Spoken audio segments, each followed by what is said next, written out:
Friends, ఈరోజైతే నేనైతే చెట్లు నాటుతున్నాను. ఈరోజైతే ధనియాలు కొత్తిమీర చెట్టు నాటుతున్నాను.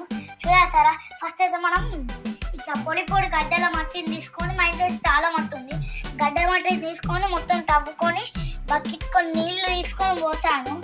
చిన్న గార్డెన్ లెక్క అయింది. అలాగనైతే ధనియాలు అయితే పోస్తాము. ఒక 5 minutes తర్వాత అయితే మా మమ్మీ కూడా వస్తుంది, బయటికి వెళ్ళింది. అప్పుడైతే ధనియాలు పోస్తాము. మట్టి నచ్చి లాక్కుంటాను. ఇప్పుడైతే నేను ధనియాలు వేస్తాను. ఇప్పుడు ధనియాలు వేస్తాను. నవ్వుకోండి.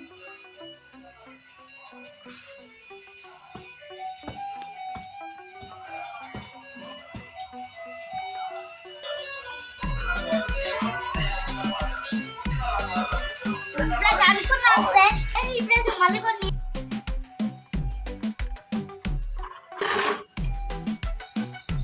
ఇప్పుడైతే మంచిగా లూజ్గా అయింది ఫ్రెండ్స్. లూజ్ అయింది. ధనియాలు అంటే ఇలా ఉంటాయి ఫ్రెండ్స్, ఇలా ఉంటాయి ధనియాలు అంటే. ఇప్పుడైతే ఇళ్ళనైతే వేస్తున్నాను.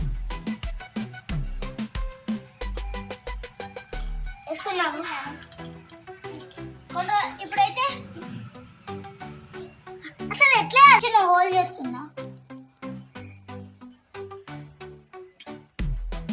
దీంట్లో అయితే కొత్తిమీర వస్తుంది. కొత్తిమీర వచ్చేదాకైతే మీకు చూపెడతాను.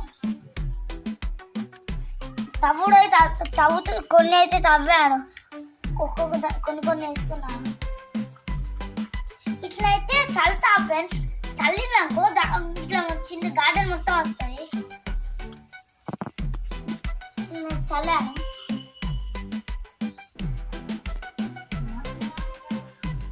చూడండి ఫ్రెండ్స్, ఇప్పుడైతే నేను ధనియాలు వేస్తున్నాను.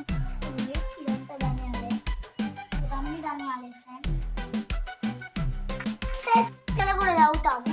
తర్వాత ఎప్పుడన్నా టైం ఉంటే ఇక్కడ కూడా తవ్వి అవన్నీ ఇస్తాము. నెక్స్ట్ టైం ఉంటే మళ్ళీ కొత్తిమీర అయితే పెడతాను. ఇప్పుడైతే మళ్ళీ మట్టిద్దాం. మీరు కూడా ఇలా చిన్న గార్డెన్ చేసుకోవాలి అనుకుంటే ఫస్ట్ అయితే బాగా మట్టి తీసుకోవాలి. మట్టి ఉండే ఈ మట్టి అంతా మొత్తం సలకత. ఇక్కడనైతే ఇప్పుడు లూజ్ సాయిల్ అయితే వేసుకుంటున్నా. ఇట్లా పొడి మట్టి అయితే చల్లుకుంటున్నా. ఇలా అంతా తడి మట్టి మీద ధనియాలు వేసినాక ఇంకా పొడి మట్టి చల్లాలి. మరి ఫ్రెండ్స్, ఇప్పుడు ధనియాలు వేసుకున్నాను. దాని మీద పొడి మట్టి చల్లుతున్నాను. ఇలా పొడి మట్టి అయితే తీసుకొని చల్లుతున్నాను.